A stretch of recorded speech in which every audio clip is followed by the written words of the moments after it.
रामायण काल का वो श्राप जिसकी सजा आज भी कलयुग में भुगत रहे हैं लोग। हिंदू धर्म ग्रंथों में कई श्रापों का वर्णन मिलता है, जिनमें से कुछ श्राप गलती का एहसास करने के लिए दिए गए थे, तो कुछ में आम जनमानस की भलाई निहित थी। लेकिन क्या आप ऐसे पौराणिक श्रापों के बारे में जानते हैं जिन्हें हम और आप आज भी भुगत रहे हैं? जी हाँ, आज मैं आपको ऐसे ही श्राप के बारे में बताने जा रहा हूँ जिसे दिया तो रामायण काल में गया था, लेकिन इसका असर आज भी देखने को मिलता है। तो मित्रों नमस्कार और स्वागत है आप सभी का एक बार फिर से द डिवाइन टेल्स पर। ये बात है त्रेता युग की।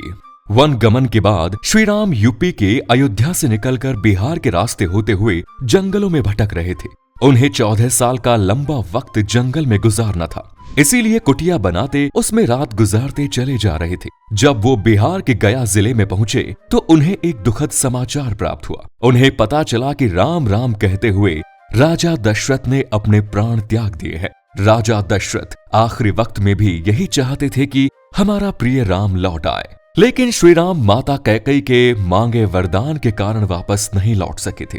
पिता के निधन का समाचार सुनते ही श्री राम भावुक हुए, लेकिन राज्य वापस नहीं लौट सकने के कारण उन्होंने वही श्राद्ध करने का विचार बनाया। उधर अयोध्या में भरत विधि विधान से श्राद्ध की तैयारी कर रहे थे और इधर श्री राम एक वनवासी की भांति जितना बन सके उतना करने को तैयार थे, क्योंकि पिता की मौत के बाद बड़े बेटे का ये कर्तव्य होता है कि वो पिंडदान जरूर करे।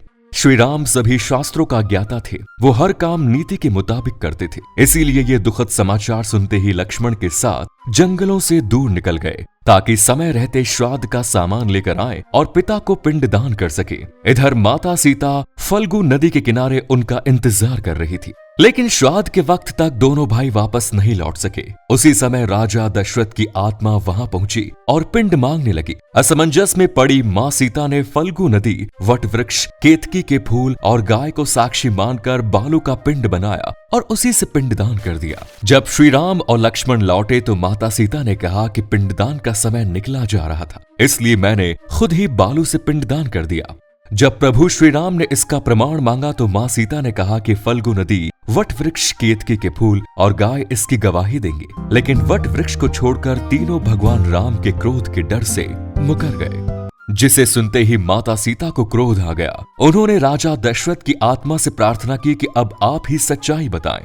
तब दशरथ ने कहा, हे राम, तुम्हें काफी देर हो चुकी थी, सीता ने ही मेरा पिंडदान किया। इतना सुनते ही श्री राम आश्चर्यचकित रह गए और माता सीता ने तीनों को श्राप दे दिया। फल्गु नदी को कहा कि तू सिर्फ नाम की नदी रहेगी, इसीलिए आज भी आप इस नदी को जमीन के अंदर ही बहते हुए देखेंगे। और मित्रों, ये तस्वीरें उसी नदी की हैं जिसके किनारे बिहार का गया जिला बसा हुआ है। मृतकों के श्राद्ध और तर्पण के लिए गया काफी प्रसिद्ध है। पितृपक्ष के दौरान गया में लाखों लोगों की भीड़ उमड़ती है। विदेशों से भी हजारों लोग आते हैं, लेकिन वहां आने पर उन्हें पता चलता है कि यहाँ नदी तो है, लेकिन उसमें पानी नहीं है। आप ये जानकर हैरान हो जाएंगे कि नदी से जैसे ही आप बालू हटाएंगे वहां पानी मिलने लगेगा। उसी बालू को हटा हटा कर पानी निकालकर लोग स्नान करते हैं। ऐसे ही बालू हटा हटा कर लोगों ने नदी में पानी जमा किया हुआ है, जबकि बालू के अंदर से पूरी नदी बहती है। ये बात सुनने में आपको अजीब लग सकती है, लेकिन कभी बिहार जाना हुआ तो इसका साक्षात दर्शन भी कर सकते हैं।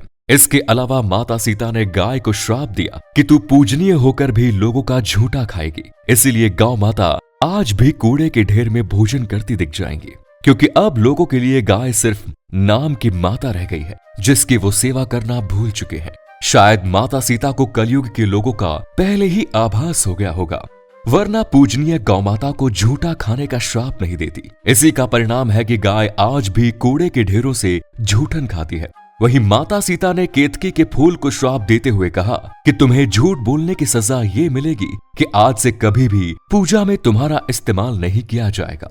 केतकी का फूल अगर आप किसी भी पूजा में इस्तेमाल करते हैं तो वो पूजा निष्फल हो जाती है। कहा तो ये भी जाता है कि मां सीता ने गया के ब्राह्मणों को भी ये श्राप दिया था कि तुम्हें कितना भी दान मिल जाए लेकिन तुम संतुष्ट नहीं रहोगे। इसीलिए गया श्राद्ध करने वालों की अक्सर ये शिकायत रहती है कि हमने वहां ब्राह्मणों को दिल खोल कर दान किया, लेकिन वो संतुष्ट नहीं हुए।